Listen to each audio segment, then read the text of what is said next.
buying made easy and safe from scammers. I'm Lisa Aligas, and this is Newsmakers. In this edition, we learn how scam artists can target car buyers throughout the search for a vehicle, new or used. It's a big life purchase, and no one wants to get ripped off, so we are going to the experts on scams for advice. Better Business Bureau Regional Director Pamela Hernandez. She joins us with do's and don'ts of car buying and repairs too. Thank you again for being here. Thanks for having me. I'm going to start with some scary facts. So we're going to put a full screen up. Between 2021 and 2023, the BBB received nearly 700 scam tracker reports involving auto buying and the Consumer Sentinel Network, the Federal Trade Commission's way of tracking complaints about new and used auto sales, which has more than 287,000 of those complaints. So this certainly tells us that the industry has scammers. To counter them, the BBB has Auto HQ. So tell us about Auto HQ. So Auto HQ is sort of a hub for all things when it comes to buying, selling, repairing, or sharing an auto. So that you can go through the steps to make sure you're doing all of those things safely and avoiding not just scams, but maybe legitimate businesses that just don't act maybe as ethically as they should. Right. So let's look at the advice for new car buying. What should we do before we walk into that dealership? Because they're going to try and sell you hard. They are. And so you need to know, first of all, what can you afford? Yeah. Budget and payment options are so important. So look at, if you're a budgeter, you have a household budget, what can you afford? You can look at your income. You know, rule of thumb is about 10% of income, no more, for a monthly auto payment. So taking that into consideration. And it can also be really helpful to just go get pre-approved. Go to your local bank, your local credit union, and see what you can get approved for. That way you know before you even start looking at makes and models what choices are going to be in your price range. Okay. Where is the best place to check for prices and even for rebates? Because there's always usually some kind of deal. You can look in a variety of places, but it's often good to just kind of start with the manufacturer, whoever makes that vehicle. They're going to have a lot of information about what kind of programs they have. Maybe you don't want new, maybe you want a pre-owned certified vehicle. So you're going to be able to look at some options there before you actually get to the dealership.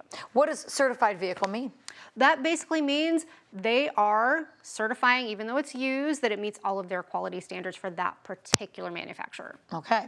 How do we judge dealerships? You know, I mean, because there's usually sometimes more than one, and depending on your city, of different types. And how do you know they're reputable? Well, you want to do your research, just like any other retail purchase. BBB.org is a great way to begin that process. You can go look at their BBB business profile and see if they have any complaints and how they handle those complaints, or look at their rating as well as their customer reviews, and just get a sense of what that experience is going to be like. And so you can make a decision and kind of narrow down where you might want to start your search.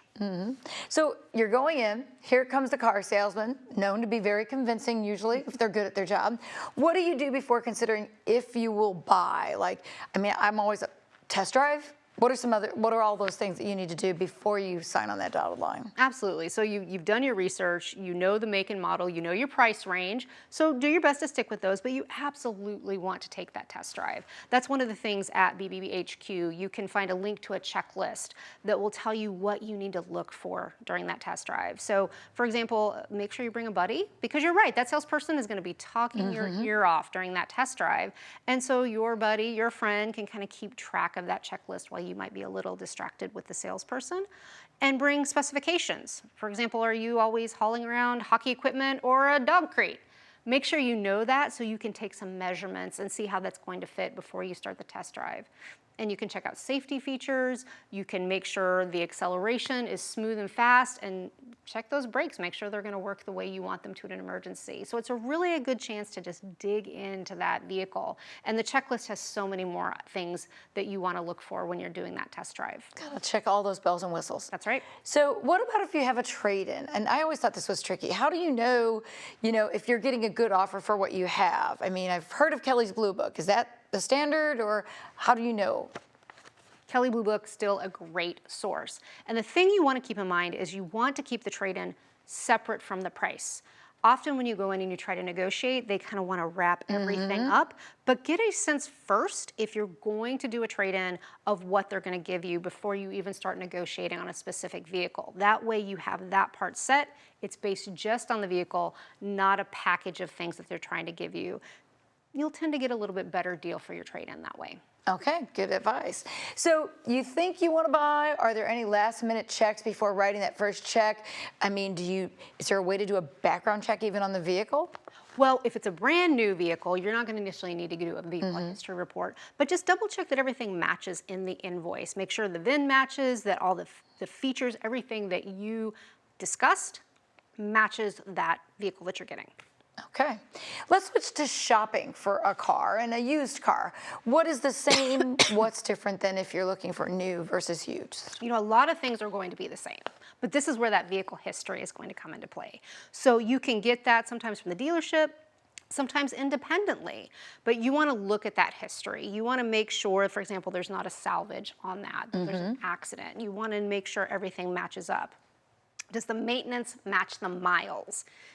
About 12,000 miles is kind of your average. So does that maintenance history match how many miles are on the vehicle? So you're going to dig into that history before you buy. So how do you know? How do you check a car's history? So you can do a vehicle history search based on the VIN. So if you're getting a used car from, let's say, the dealership or a used car dealer, they will often have that for you. But you can also do it on your own, and you can look for things like whether it was an accident or not, is it a salvage, so that you can understand exactly the history of that vehicle before you buy. Okay. In what cases are you protected by lemon laws? I mean, you take it in, even if it's under warranty sometimes, and it still doesn't fix it. How do we know if our state has a lemon law for our vehicle? Well, almost every state has some variety, but they vary on what they're going to cover. So that's where you need to understand what's the lemon law for your state. Now, BBB has something called Autoline that specifically deals with warranty and lemon law issues. So you can always contact BBB and they can find out based on your state, if it's a manufacturer that participates, what can be done. And that's a free service. That doesn't cost you anything. So if you're having a problem with, say, a warranty issue or a repair, you can contact BBB. Now, if it's not covered by warranty, let's say, you can still file a complaint and we can try to work on your behalf with that dealership. So warranties are usually a limited time thing, correct? Usually. So you have to really kind of read about those. You absolutely want to understand your warranty, what's covered and what's not. You may hear an extended time frame, but that may not cover everything on the vehicle. There may be certain elements that are only for the first year or 2 years. So really understand what's covered and what's not, and get a good check before you take it in somewhere if you should need a repair. We were talking about checking your vehicle if it was, damaged. How do you find out if it was involved in a natural disaster? Because we always hear about flood cars. Yes. Yes, and that is unfortunately something that's happening more and more as we see these catastrophic storms and floods, because when somebody does have a vehicle totaled and the insurance company pays that claim, the insurance company can then refurbish and resell. And as long as you're aware of that, that may be okay for some consumers, but you want to make sure that you're informed and you know what you're buying. So doing that vehicle history search, it's going to show if it was an insurance total and refurbished, or looking at the title to see if it's marked as salvage. Those are things you want to look for.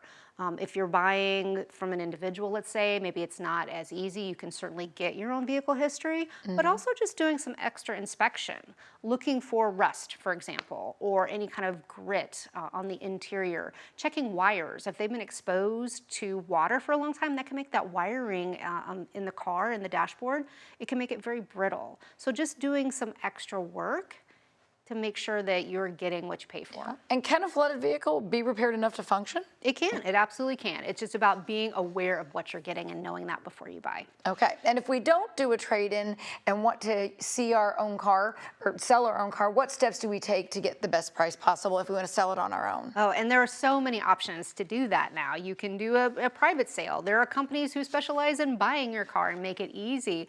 So you just want to make sure that your car is in the best condition possible. And then just be honest. If there are flaws, because it is a used car, just be honest when you do that, particularly if you're doing that private sale. just be truthful. Can you be scammed by potential buyers? And how does that work? Unfortunately, you can. Consumers tell BBB about overpayment scams. So let's just say someone offers to buy your car and they send you money or they send you a check and then they say there's been an error. Can you please send me some of this money back? You want to be that good person. You want to be helpful. Maybe they're already offering you more than what you asked for the car.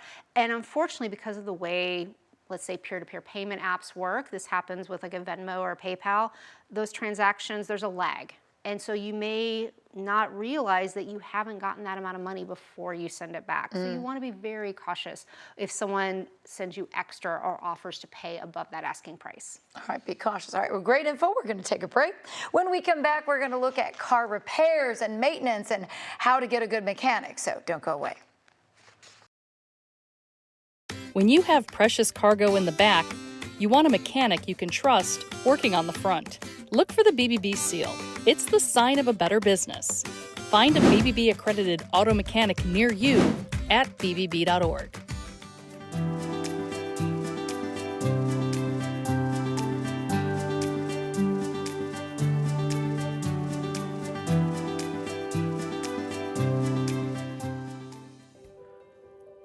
What does a culture of excellence look like? It looks like her, him, and them. It's where future educators, innovators, lifesavers, and global leaders call their home. It's a place where immersive learning environments can help empower students to command a future in their field. Come experience excellence at Missouri Southern State University.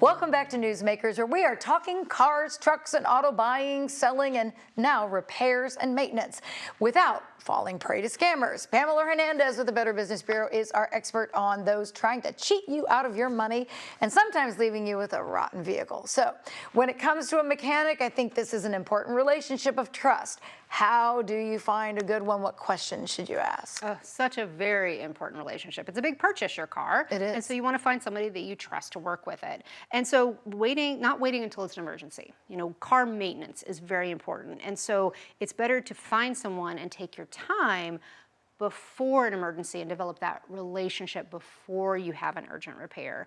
And sometimes it's great to start with referrals. You know, ask friends, family, where do you take your vehicle? Are you satisfied? And that'll give you some recommendations that you can do some more research at bbb.org. You can see their BBB business profile, see what their rating is. Again, see if they have any complaints, how they handled those complaints. And then you can check out the shop and you want to just get a feel, see how clean it is, see how busy they are, and just get a sense, are people being treated well when they come in? You know, a lot of these places are told to upsell.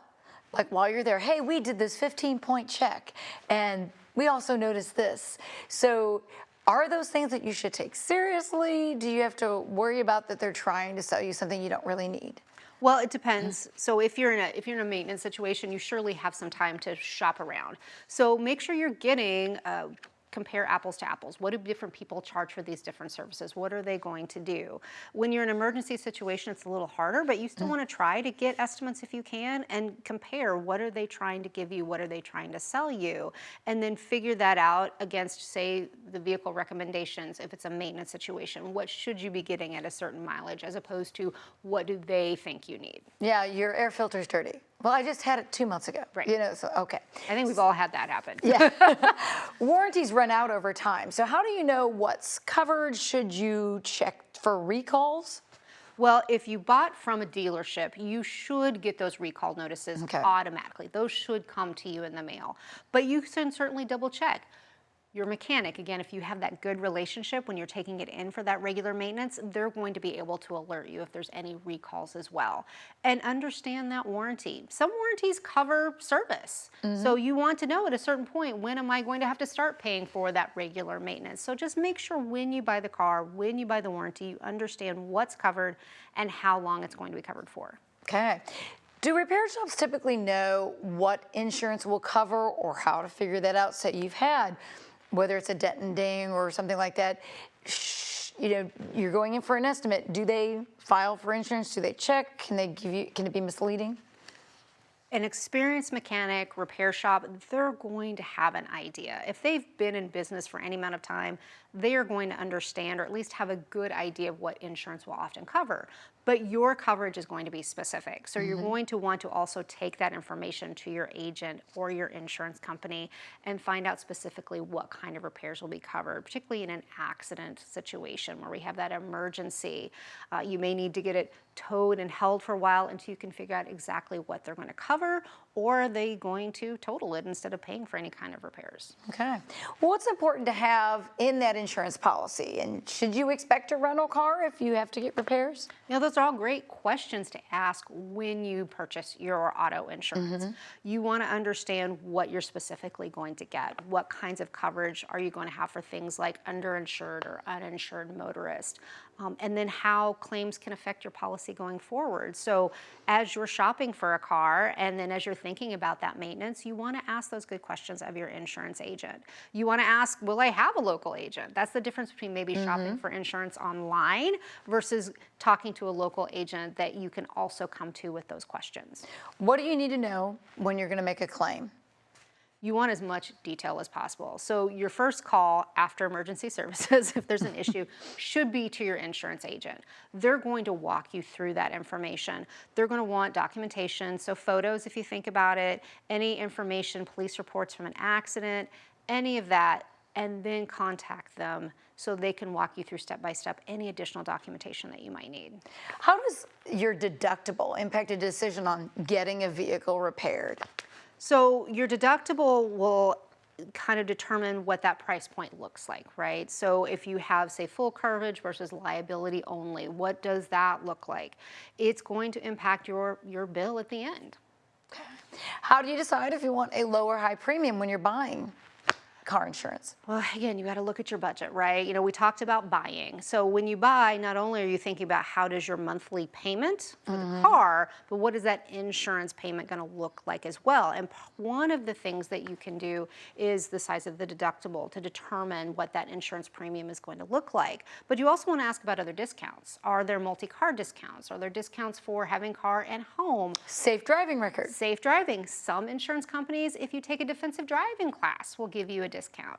If you pay for 6 months versus monthly, they'll give you another discount. Or if you do an automatic payment from a checking account, let's say. So there are ways you can get that payment lower. You just want to ask good questions of your agent. Okay.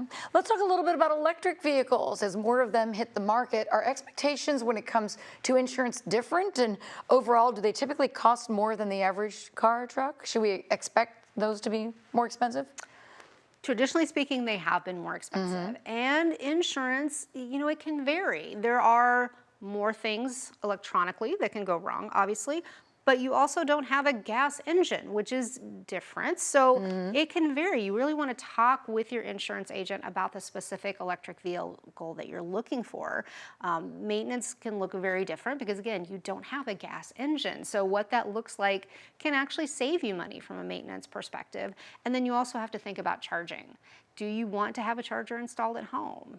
That's estimated, Kelley Blue Book says around $2,000 for that, but that can vary if you're going to need additional upgrades to accommodate that charger. So lots of things, when you're buying a car, you really need to think about not just the price of the car, the price of insurance, and if you think you want to be doing an electric vehicle, maybe having a charging station at home, which those are other expenses that you didn't even think about in the car, the price. That's why it's so important to look at your budget at the very beginning and factor in all of the costs, not just your monthly payment. Okay, do those EVs have different maintenance issues than a gas vehicle would?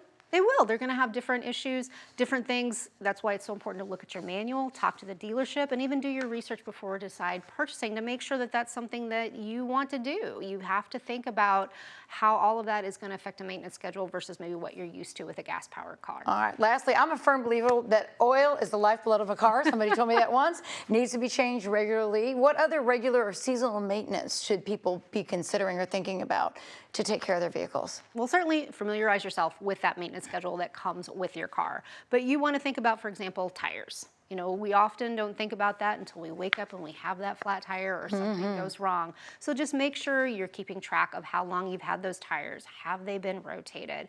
Are those belts and hoses, are they in good shape?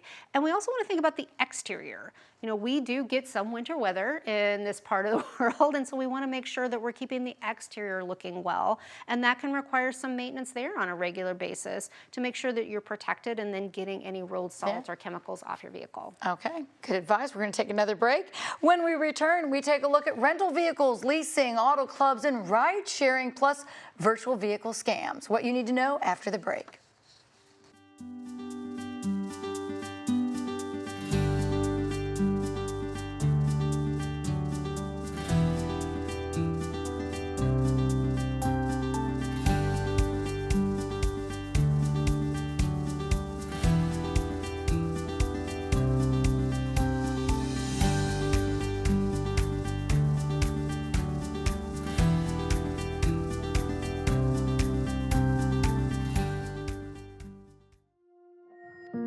Lions Forward is more than a campaign. It's our commitment to the future. Through private giving, we're expanding educational opportunities in Joplin and the four-state area, strengthening programs, and investing in our students. Many MSSU graduates choose to stay in our region, becoming the healthcare professionals, educators, and business leaders who keep our community strong. You're watching Newsmakers, and we are taking a deep dive into auto buying, selling, repairs, and of course, the scams that go along with them. Our guest and our voice of caution before parting with our dollars is Pamela Hernandez with the Better Business Bureau. Pamela, we see commercials on TV about how car buying and selling online can be so easy with Carvana. Are scammers entering the virtual vehicle world, and how do they get us? You know, unfortunately, they are. And what we actually see a variety of things consumers report to BBB. It's anything from buying a car on online marketplace, like say Facebook, to creating a fake website for a classic car, to actually heavy machinery as well and fake website for that. So I'll example kind of from Southwest Missouri. They created a fake website for a car. They used to do classic cars, but they would rent them for people to drive around. Okay. Went out of business. The scammer picked up the name, altered it slightly, and started selling fake classic cars to people all across the country. So it's But no car existed, so they just gave their money and never got anything delivered. Thousands and thousands of dollars. Wow. These were not inexpensive vehicles. These were pictures of very beautiful classic cars. And so you really have to make sure that someone sees that vehicle before you pay anything, before you send a wire transfer, because scammers they're so good at creating these fake websites and setting up to where it feels like a very real transaction. And talk to somebody in person on the phone if you can. Absolutely. All right, so what is a car buying yo-yo? So this is something consumers started telling BBB about, where they would buy a vehicle and they thought everything was fine, financing great, drove home. Days or even weeks later, the dealership would call and say there was a problem, the financing actually didn't come through. You need to bring that vehicle back. So of course the consumer is in a position where they've probably traded in their vehicle, or they needed that vehicle, so they feel trapped. They have no choice but then to go with whatever alternate financing has been offer to them, which is typically at a higher rate. So it's really important to make sure that everything is in place. And that's another case for maybe going to your local bank, getting your pre-approval, getting that financing ahead of time on your terms. Okay. Apparently there's a scam when you have to move and you want to hire a company to transport your car. What is the con related to that? You're looking for someone to transport your car. You don't want to do it. You've hauled up, you've got to drive the U-Haul. You need somebody else to take care of the car. You find a great deal online. You know, again, if it sounds too good to be true, it probably is. Consumers tell us about finding these very, very inexpensive deals. They're asked to pay a deposit, usually small, maybe $50, $100, but it's on some sort of peer-to-peer payment app, you know, your Venmo, your Zelle, that sort of thing. And either nobody shows up for the day of transport, or they do, but then they hold the vehicle hostage. And consumers have told us that as well, that they're then asked for additional money well over what they originally agreed for to get possession of their vehicle back. Crazy. Wow, that seems almost dangerous. So some people avoid buying altogether and lease vehicles. And I wanted to ask you, you have any tips on leasing and trying to do that within a budget? And are there any kind of hooks that we need to be aware of? Well, you just have to make sure it makes sense for your situation and read the fine print. Sometimes there's things in leases that we don't think about, like a mileage cap. So you want to make sure if you're going to go with a lease, because that's what fits your budget, that you understand all of the terms, all of the conditions, and what you may be on the hook for when that lease runs out. Okay. Sometimes you need to rent a car when you travel. How do we get the best deal, and are there even dangers and scams associated with renting a car? You know, just really be careful with any kind of broad search. Going to your favorite search engine and typing in great rental car deal in Florida. Scammers can make their scam websites come up to the top, just like any good marketer, and you can pay what seems like for a great deal, hand over your credit card information, only to arrive at your destination, and there's nothing there. Okay. So be really careful with those broad searches. Let's talk about ride sharing. It's sort of a new concept, but bigger cities seem to have it. We have Uber and Lyft. They're pretty established at this point, but are there ways to check to see if someone is legit, whether working for them or working independently? Well, you know, go with your trusted applications. You know, go with the names that you know. They have put a lot of safety features into Uber and Lyft, making sure that that license plate matches when they pull up, being aware that if you're in a major city at a popular time, you're probably going to pay a little extra with that surge pricing. So just be safe. You have options to also notify people where you're at, what vehicle you're in, just in case you're worried about your safety. Okay. Well, so let's talk about car sharing, because this is kind of a new concept to me. I don't know if it's common in big cities. How often do you share a car? I don't even understand exactly how this would work. It is a new concept. So I just heard about it recently myself. So think about it as your Airbnb for a car. So someone else wants to let you take their car for a couple of weeks. So instead of renting it from a traditional rental car company, you're just sharing the car of someone else while you're in town for a vacation. And then what's the dangers there? What are the risks? Or, I mean, you know, do you have to look for things to check to see if it's in good condition?